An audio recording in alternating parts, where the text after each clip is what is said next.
नमस्कार दोस्तों, मेरा नाम है दिव्यांश शर्मा और आप सभी का स्वागत है मेरे YouTube channel Indian short hand में। आज एक बार फिर से मैं आप सभी के लिए लेकर आया हूँ डिक्टेशन नंबर 3। इसमें टोटल वर्ड 900 रहेंगे, जिसको लिखने के लिए आप सभी को 9 मिनट का समय मिलेगा। डिक्टेशन स्टार्ट होगी 5 सेकेंड्स में।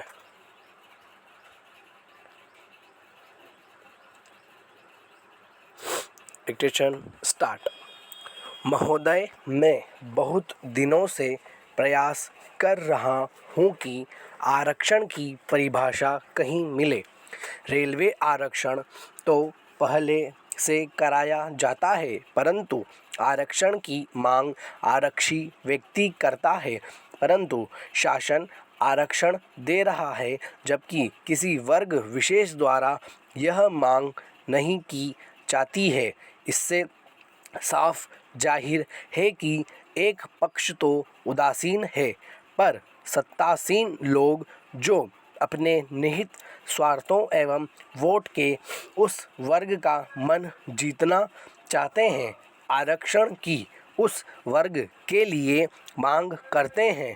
शासन भी बिना विचार के आरक्षण दे देता है। विकलांग आरक्षण ऐसा एक आरक्षण है जो मानवीय नियमों का पालन करते हुए दिया गया है और समाज में उन्हें उठाने की या बढ़ाने की आवश्यकता थी, परंतु अन्य मामलों में यह देश और इसका बहुसंख्यक समाज सहमत नहीं है, क्योंकि यह एक ऐसा मामला है जिससे लोगों को कानूनी तौर पर विभक्त किया गया है और कटुता के बीज खुलेआम बोए गए हैं। अब आप आरक्षण की तालिका का अवलोकन करें तो पाएंगे कि जातिगत, धर्मगत और वर्ग विशेष का आरक्षण बढ़ता ही चला जा रहा है, जबकि आबादी के हिसाब से उस कौम के लोगों का प्रतिशत उतना नहीं है जितना कि आम विशेष को आरक्षण दिया जा रहा है। महोदय, यह जीवन समस्याओं से भरा हुआ है। सभी सुखमय जीवन की कामना करते हैं, बस भावना सीमित है। सभी अपने परिवार तक सीमित हैं। पहले लोग देश की बात करते थे, फिर प्रदेश, जिला, कस्बा, गांव, परिवार, रिश्तेदार की बात करते थे। अब पहले स्वयं, फिर परिवार, रिश्तेदार, गांव, शहर, जिला, प्रदेश और देश की परवाह करते हैं।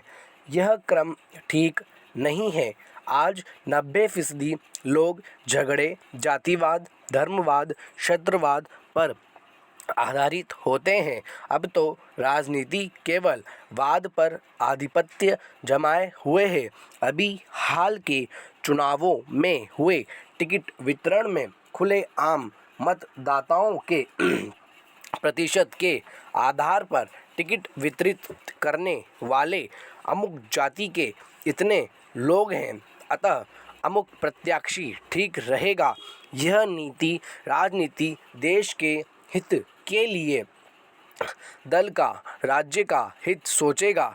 जब उसकी सोच का दायरा ही सीमित है, तो फिर आप स्वयं तय कर लें कि वह क्या करेगा। अतः मेरा निवेदन है कि जातिगत व दलगत राजनीति से ऊपर उठकर देश के बारे में सोचें, तभी देश विकास के पथ पर अग्रसर होगा एवं लोग सुखमय जीवन व्यतीत कर पाएंगे। पैरा।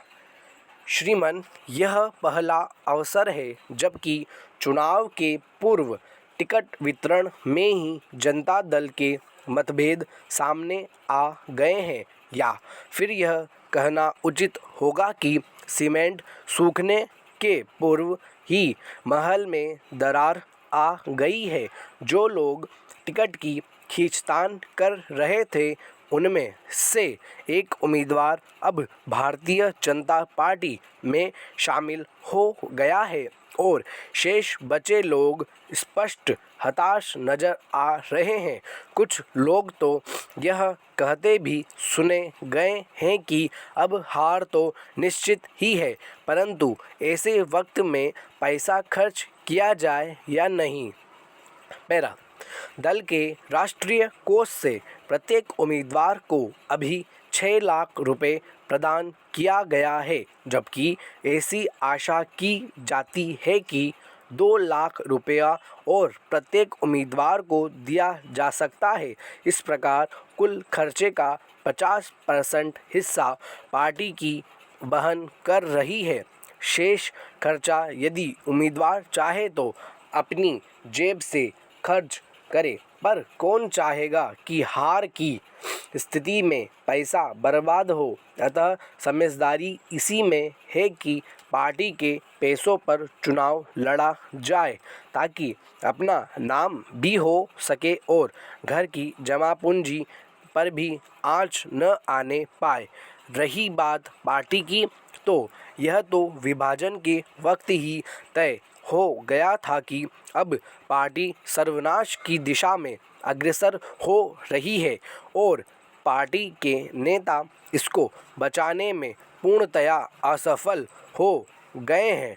पैरा इस समय बहुत से लोगों ने राष्ट्रपति का फल फूल तथा अन्य प्रकार की चीज़ों से स्वागत किया। इसका उत्तर देते हुए राष्ट्रपति महोदय ने कहा कि आजकल यह आवश्यक है कि प्रातःकाल होते ही हम देश विदेश के हालचाल पढ़ें। ऐसी घटनाएं आए दिन होती हैं या होती ही रहती हैं और उनकी खबर भी हाथों हाथ आती ही रहती है। विशेष जांच पड़ताल करने पर पता लगता है कि संसार की सुख शांति उत्तरोत्तर नाश की ओर बढ़ती जाती है। ऐसी दशा में यह तो निश्चित ही है कि भावी वैदेशिक हलचल में भारतवर्ष बिल्कुल चुपचाप नहीं बैठ सकता। पैरा बहुत से लोग राष्ट्रपति की हैसियत से भारत के बड़े बड़े शहरों में समय समय पर भ्रमण करते रहे हैं, परंतु पंडित जी ने ही सर्वप्रथम रातों रात और दिनों दिन गांवों में घूम घूम कर सबसे बड़ा और सबसे अच्छा तूफानी दौरा किया।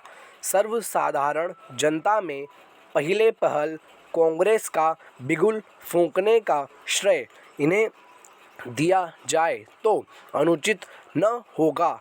गरीब किसानों ने पहले ही से सिर्फ जवाहरलाल जी का नाम सुना था, गांधी जी का नहीं, परंतु जब तक वे उनके बीच में नहीं आए थे तब तक वे बेचारे न उन्हें समझते थे और न कांग्रेस को। पंडित जी की बात बात में जादू का असर है, अतः इनकी बातें सुनकर पहले तो वे लोग एकाएक बहुत ज़्यादा अचंभे में पड़ गए थे। बाद में उन्हें पहले पहल मालूम हुआ कि अब तक हम अंधेरे में थे। सचमुच भारत हमारा और हम भारत के हैं। कम से कम वे समझने तो लगे कि स्वतंत्रता हमारा जन्मसिद्ध अधिकार है और इसके बगैर हम पशुओं से भी खराब हैं। टंडन जी ने भाषण में कहा कि जहाँ तहाँ से दिन व दिन आने वाली खबरों से मालूम होता है कि आगामी युद्ध ज़्यादा से ज़्यादा 1-2 वर्ष दूर है। इसलिए भारत को सब से पहले हिंदू मुसलमान यह जानते हुए भी अभी तक ज्यों का त्यों उसका नाम बनाए हैं। दूसरी बात है खादी कमीशन और देसी माल का व्यवहार में लाने की, जिसके बगैर हमारे देशी धंधे नहीं पनप सकते। उसके बगैर हम आज़ादी भी नहीं हासिल कर सकते। स्टॉप। तो कैसी लगी आपको वीडियो? यह थी हमारी 100 वर्ड पर मिनट की डिक्टेशन। आशा करता हूं कि आप सभी को ये वीडियो पसंद आई होगी। लाइक करें, शेयर करें और अगर हमारे चैनल पर पहली बार आए हों तो सब्सक्राइब करें। सब्सक्राइब करें हमारे चैनल को ताकि ऐसी और भी डिक्टेशन आपको मिलती रहे। धन्यवाद।